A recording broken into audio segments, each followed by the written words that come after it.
On today's show, we're talking about the initial reactions to the Bruce Bochy hiring press conference, what we liked about it, and what it tells us about Chris Young and his tenure in charge of the Rangers. All that and more on this episode of Locked On Rangers. Let's get into it. You are Locked On Rangers, your daily Texas Rangers podcast. Part of the Locked On Podcast Network, your team every day.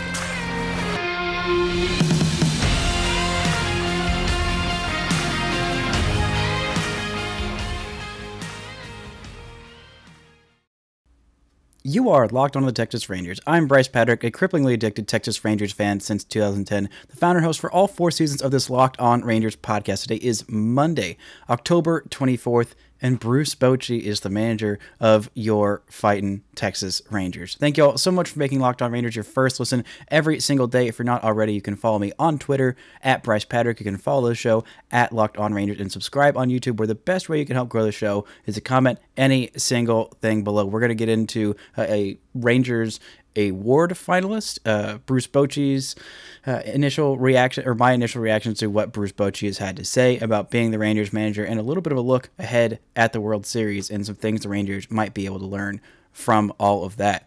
First, today's episode is brought to you by SimpliSafe Home Security. With fast protection technology exclusively from SimpliSafe, 24/7 monitoring agents capture evidence to accurately verify a threat faster for police response. There's no safe like SimpliSafe. Visit simplysafe.com/LockedOnMLB to learn more. Now, the only Ranger nominated for a Gold Glove, which I think is kind of confusing and frustrating, is Marcus Semien, which is great. He definitely deserves it. Absolutely well-deserved nomination. I don't think he's going to win it this year. I think that is going to be Cleveland's Andres Gimenez, who was fantastic offensively, defensively, all around for Cleveland this year at second base. Probably the best second baseman in the game this year. Marcus Semien was solid defensively. He was a little rough early on, but he's still learning the position, and I think he had a pretty solid season. Definitely a top 3 defensive second baseman from what I saw. I was honestly shocked that Jonah Heim didn't get nominated as a finalist. He was one of the best framers in all of baseball, probably second only to Jose Trevino. I mean, he was great at receiving, framing, blocking. The only thing he wasn't great at was throwing out runners, and I think that might have been the thing that hampered him. He doesn't have the strongest arm, didn't get the best throws this season, was pretty easy to run on the Rangers for most of the year, which was a frustrating thing that I think maybe having Mitch Garver behind the plate a little bit more could change a little bit. I don't think he's quite as good at receiving as Jonah Heim, but still, I think the Rangers definitely need to get better at that next year. But congratulations to Marcus Semien, a well-deserved honor. I think the Rangers will have at least one player in the Silver Slugger award, at least finalist, if not a winner, in Nathaniel Lowe, but definitely something to keep an eye on. I think that comes out sometime this week, along with some of the other award nominees that I don't know if MVP or Cy Young is going to be anyone near the Rangers. But anyway, let's get into this new manager, some quotes from him. I am still kind of shocked and blown away that the Rangers were able to convince Bruce Bochy to come out of not managing. He didn't want to call it retirement. He said he was just kind of stepping away. And it seems like one of the reasons that he stepped away after 2019 was because San Francisco was getting a new front office that was going to be a little more hands-on, a little bit more involved in the day-to-day in terms of things like setting lineups, rotations, bullpen decisions, things like that. And I think he was just not ready to deal with all of that.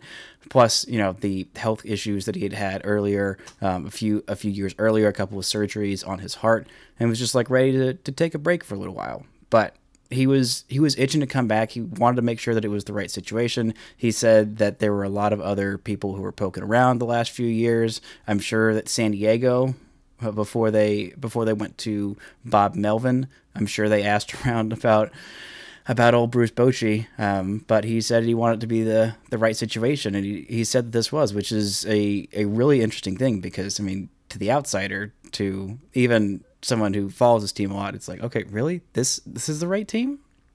This situation? The one that just hasn't been to the playoffs since 2016, 3 years before he stepped away from managing.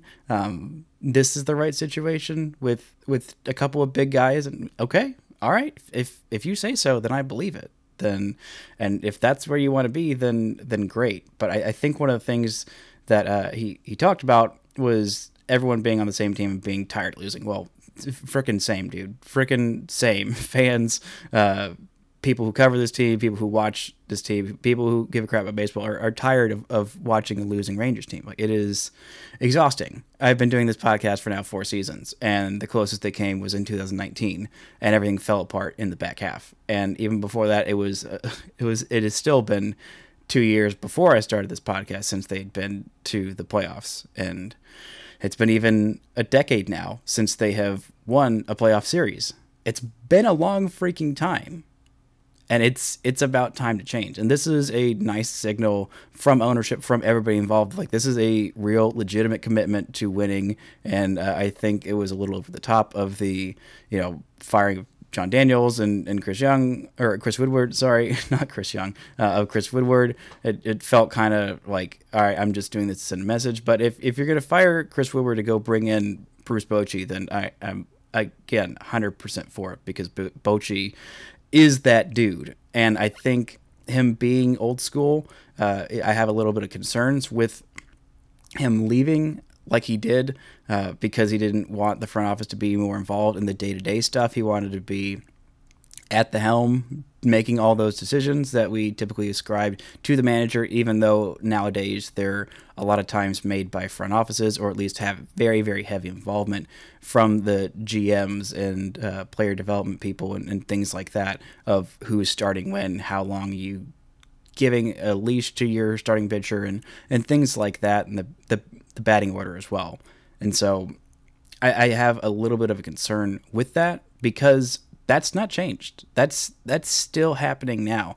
But I think what it says that he is willing to come back. It says some good things about Chris Young and him as a GM and being in charge of this team, and his ability as a salesman. We're getting into that a little bit more, and a little bit of a look at why a manager is so important in the playoffs. First, this episode is brought to you by SimpliSafe. As everyone knows, athletes rise and fall in the ranks, but when it comes to saving money, SimpliSafe is always on top. And right now, you can save big with SimpliSafe Home Security. They're giving listeners 40% off their advanced security system. SimpliSafe was just named the best home security of 2022 by US News. I use it. I love it. You love it too, because at SimpliSafe, your safety is the only thing that matters. With 24/7 professional monitoring, when a threat is detected, SimpliSafe's monitoring professionals promptly contact you and dispatch first responder to your home, even if you're away or unable to respond. Our monitoring experts use proprietary response technology to visually confirm when a break-in is real,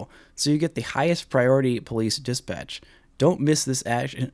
Don't miss this chance to save big when you protect your home with the best. Get 40% off your order when you visit simplysafe.com/lockedonmlb today.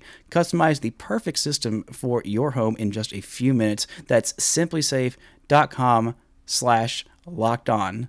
Go today. There's no safe like SimpliSafe. Now, let's take a look at what this says about Chris Young as a salesman. I think in retrospect, looking at how he was able to sell Bruce Bochy on this job, I think that also says that he was doing a lot of the salesmanship in those free agent pitch meetings with guys like John Gray and Corey Seager and Marcus Semien. I think he had a little bit more of a role to play in that than I previously ascribed to him. I just kind of thought, okay, well, John Daniels is in charge, so he's the one that's doing all the heavy lifting. But I think there's some charm and charisma there. As much as I enjoyed John Daniels, he wasn't Mr. Handsome, Mr. 6'10", Mr. Princeton. Well, he was an Ivy League guy, but wasn't the 6'10" giant smiley guy that Chris Young is. And I think that really bodes well for the Rangers moving forward in free agency in general. The Rangers haven't always been the biggest destination for free agents. That's why I was so incredibly shocked when they got Marcus Semien and Corey Seager and John Gray all last year, coming off of that season that was so ridiculously horrible. But I think it kind of shows that Chris Young can sell people on these things because, like I said, Bruce Bochy left because he wasn't ready to deal with the front office, stepping in and telling him where to put guys in the lineup and who to start and how long to let him go.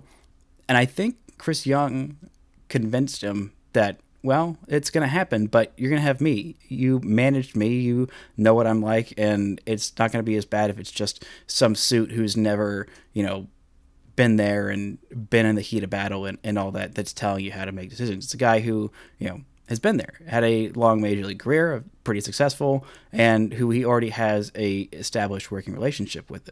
And so, yeah, that stuff is not going away. The Rangers are not just going to let Bruce Bochy be in charge of everything and have, completely free reign, which, if they were going to let someone do that, then Bruce Bochy is probably the guy to do it.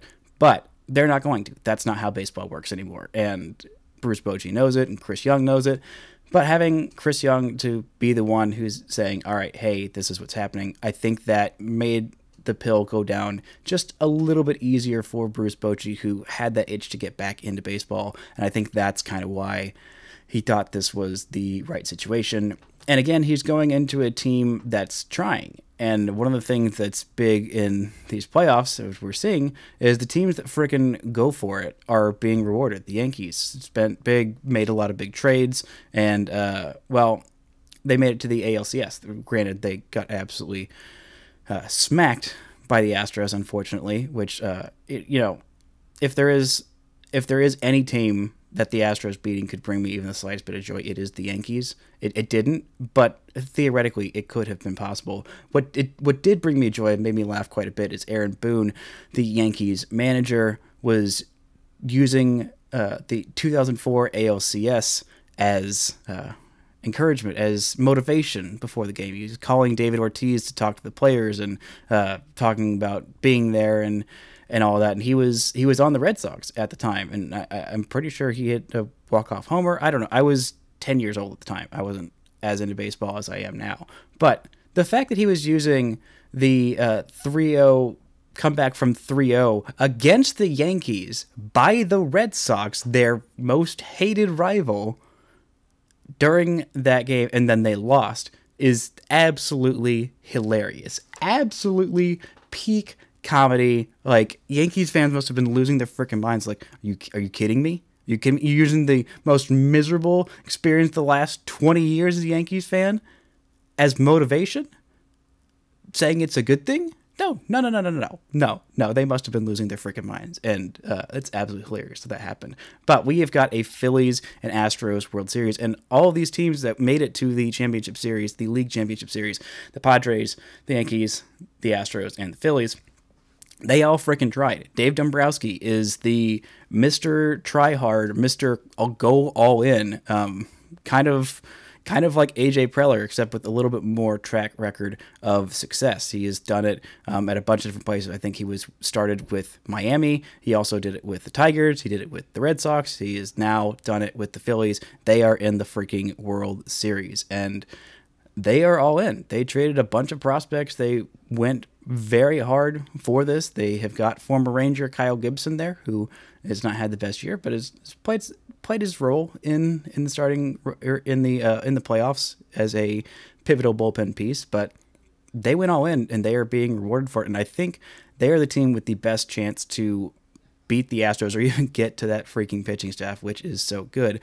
But again, the Rangers are one of those teams that's trying. They're no longer stuck in second gear, which it kind of felt like they were from like 2018 to 2020. It was like kind of trying, but not fixing enough of the issues and not, addressing the glaring weaknesses that were plaguing the team at the time. They went pretty big on some pitching and then kind of neglected the offense, and then they kind of went the other way around, and it just felt like they were not putting forth the effort, and financially ownership was not, it didn't seem like they were willing to spend on a team, but we're still demanding to make the playoffs. And it's like the Rangers don't have the farm system or, player development structure to do that. They are not Cleveland. They are not the Rays. They are not the A's. They don't have that track record of success at that level. They've done an okay job in years of producing. Well, no, they really haven't done a whole lot of great jobs of producing young players, but they have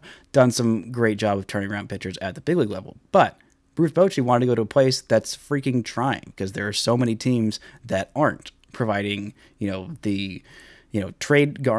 making these big trades and these big swings. They aren't, shelling out for free agents. But the Rangers showed, like, granted, it didn't all turn around in 1 year, but they're freaking going for it. You don't spend $500 million in a week and not go for it. That's just not how this works. Granted, it was over a 10-year span. It's not like they spent $500 million on 1 year of a team. People seem to like to twist that, but that's not how that works. And you also don't go from a 102 loss team to a 102 win team overnight. You need some changes. The Rangers have had some changes, and they definitely showed signs of improvement this year, even though the record wasn't quite that much better. And we're going to get into the importance of a manager, a little bit more of a look at this World Series. But first, this word from our sponsors. Now, there have been some moments in these playoffs that have kind of shown why managers are still so important. I think they do have a bigger reign to make the moves that they think are the correct moves in the playoffs. I don't think it's as scripted, at least especially with bullpen moves. I feel like that's more of a managerial in the moment decision than a GM calling in at that moment saying, all right, here's the formula, here's who you're going to use, whatever. It's more of a gut call. And the gut call that kind of got the Padres in trouble, I get it in the moment, but it's pretty easy to second guess it. They probably should have brought in Josh Hader. Was that clinching game for the Phillies? Bob Melvin decided to go with was Suarez, the right-hander, to face Bryce Harper, who has been just unbelievably hot the entire playoffs, and he is a left-hander. And you thought, okay, they had a lead. You could have brought in Josh Hader to face the heart of this really, really dangerous Phillies lineup that is, I'll be honest, a little bit top-heavy. But he wanted to do that. He wanted to bring in the righty to face Bryce Harper. And what do you know? Bryce Harper hit a freaking bomb to put the Phillies on top and basically send them to the World Series. They might have well just called it right there. Like, it might as well have been a walk-off homer. It wasn't, but it really, really felt like that. And all credit to the Padres, who really, really tried. And Aaron Boone had some really, really questionable managerial decision-making in his series against the Astros. Granted, he was kind of dealt a rough hand with some of the starting pitching and not being able to have rest and go into game one with your top starter and have everybody fully rested. But there were just a lot of questionable decision-making with his bullpen options and how he handled the bullpen game and how long he would leave some starters in and which bullpen options he would use. Go listen to the Locked On Yankees podcast. I'm sure Stacey Gotsulias is still, tearing her hair out and screaming about some of those decisions because they were not great. But Bob Melvin has shown that he is not afraid to pull starters early. He's not afraid to use his best bullpen options in the highest leverage scenarios, even if they might not be the ninth inning. And he just has that pulse for the pen and makes the right decision most times. And it has worked out for him. That's why he has 3 freaking World Series rings. That's why he was able to bring the Padres in 1998 to the World Series for, I want to say, the first time in their history. Not entirely sure, but I know it's the most recent time they have been to the World Series. But again, that is an unnatural skill, a very, very difficult thing to have, and that is a big, big reason why I think that this decision to go and hire him and the ability to convince him to come out of his not retirement. And I think that is a huge, huge plus for the Rangers moving forward. But let's look a little bit at this matchup in the World Series, the kind of teams that these two teams have, which is more likely for the Rangers to emulate. I think the Phillies are pretty much the obvious answer. They went big. They bet big on their guys. They spent big on some free agents in Bryce Harper. They also, when they were stuck in the mud and were not able to make it last year, they went and spent big again on some key free agents. Now, were they the best fits positionally? No. Were they a disastrous defensive team all year?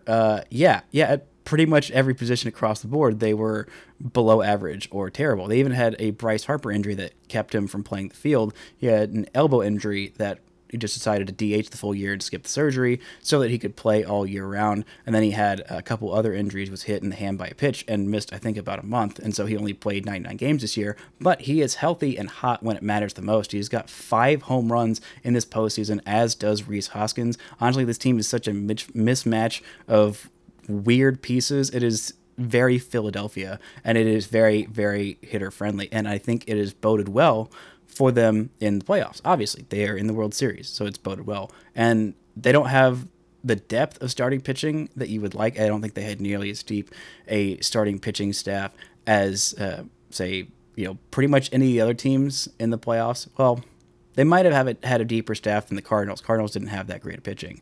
But the Padres definitely had the edge. Dodgers, I think, had definitely had better starting pitching, and so did the Braves. But this team is just full of boppers from top to bottom. The only really great defensive player they have is JT Realmuto, who, again, showed why he's like the best catcher in baseball. But they had defensive liabilities on the corners with Rhys Hoskins and Alec Boehm, who both absolutely mashed. Rhys Hoskins was really all or nothing and has been all postseason. He has 5 home runs that he's hitting like 160, which is just absolutely bonkers.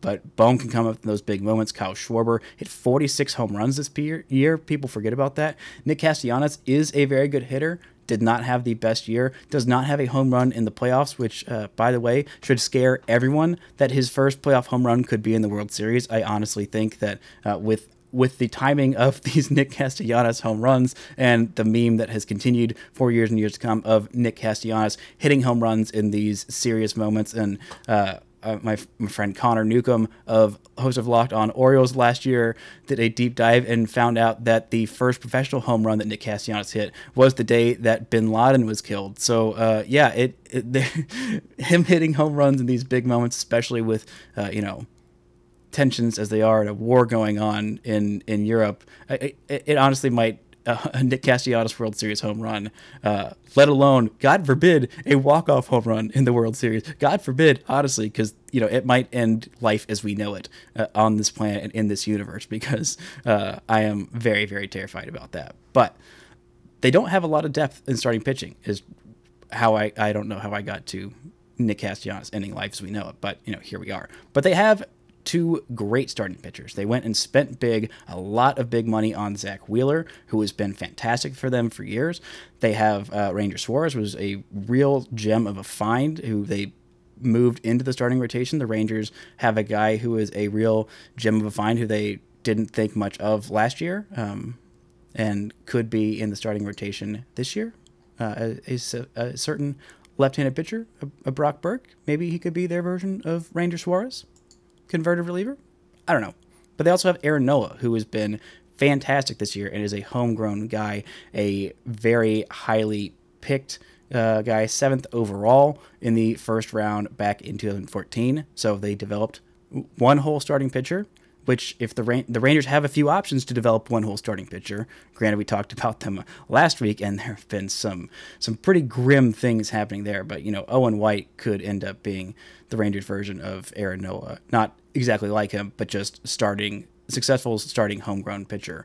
And you only really need a few of those top guys and a lineup full of mashers and a bullpen that gets hot at the right time, because bullpens are finicky as all heck. And the Rangers could definitely follow that formula. They've already got a pretty deep lineup at this point. You add a couple more bashers in left field, and maybe you move Adolis to play some center field, and you can add another basher in right field, or just go get a DH. I don't know.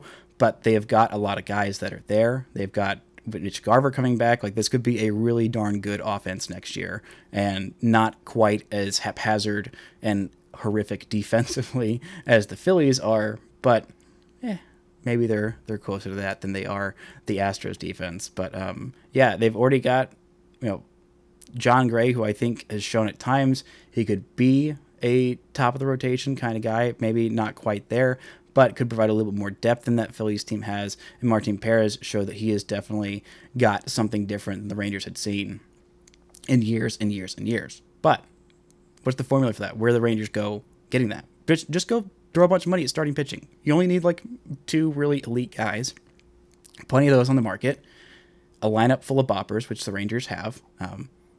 Just get more consistent next year. keep Mitch Garver healthy, and this is a really darn good offense. And maybe Jonah Heim, don't fall off a cliff in the second half. This is a really, really deep offense full of guys who can mash like the Phillies. And I think that's definitely a recipe that the Rangers could follow. Now, what's Houston's route? Just literally all homegrown talent. Just so much homegrown talent. Also, make a trade for Justin Verlander and keep him being amazing for years and years to come, and just get these guys out of nowhere, and Framber Valdez and Jose Urquidy and Luis Garcia and Christian Javier, just make them amazing, and get a bullpen full of the nastiest freaking stuff you've ever seen, and have a lineup full of very mostly homegrown guys. Jose Altuve, just develop one of those. That's not something the Rangers can do. Just go win a trade against the Dodgers in unbelievable fashion, trade them a reliever, and get a generational hitter in Yordan Alvarez in return. I don't think the Rangers can do that. Develop a Kyle Tucker. Well, Evan Carter could be the Rangers' Kyle Tucker. But, again, this strategy, it took a long, long time to set the groundwork for that, and it's not something the Rangers could just easily replicate overnight like that. So I think the Rangers' path to contention is being more like the Dave Dombrowski assembled Phillies than it is like the Astros, which is great, because who wants to be like the Astros anyway? Stupid Astros. Anyway, I am very much looking forward to this World Series. Should be a lot of fun. That NLCS was one of the best series that I've seen in a long time.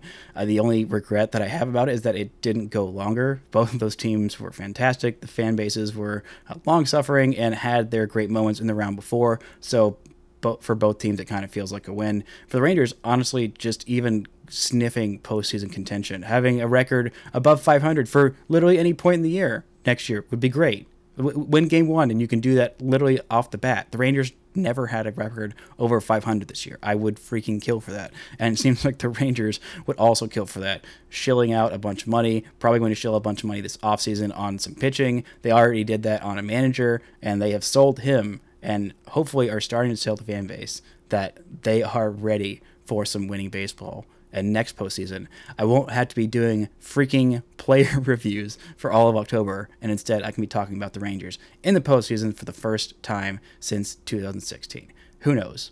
Anything is possible. Go Phillies. That's going to do it for this edition of Locked On Rangers. Thank you all so much for listening and subscribing, and until next time, don't forget to enjoy baseball.